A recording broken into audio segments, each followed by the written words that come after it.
કહેવાય છે ને કે મન મક્કમ હોય તેને હિમાચલ પણ ચડવો સહેલો લાગે છે. તે કહેવત રાજકોટના વિપુલભાઈએ સાર્થક કરી બતાવી છે.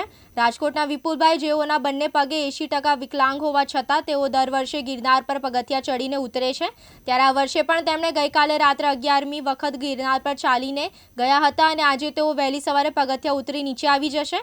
વિપુલભાઈ તેમના ભાઈ મિત્રો સાથે બંને હાથની મદદથી પગથિયા ચડીને ગિરનાર અંબાજી સુધી દર વર્ષે જાય છે. તેઓ આ જ રીતે બંને પગે વિકલાંગ હોવા છતાં ગિરનાર ચડી પણ જાય છે અને પાછા ઉતરી પણ આવે છે.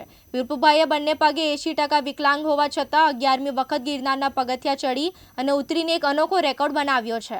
વાર ગિરનાર ચડીને આવ્યો 2018માં, ત્યારે મને ઇન્ડિયા બુક ઓફ વર્લ્ડ રેકોર્ડમાં પણ સ્થાન મળ્યું હતું અને ત્યારબાદ મને ઇન્ડિયા બુક ઓફ રેકોર્ડમાં પણ સ્થાન મળ્યું હતું.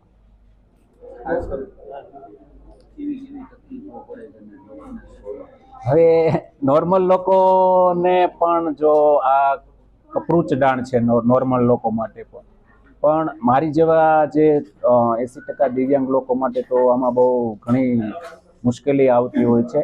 પણ એક મનમાં આત્મબળ અને એક ઈશ્વર પ્રત્યેની શ્રદ્ધા આપણે ટોચ ઉપર પહોંચાડે છે.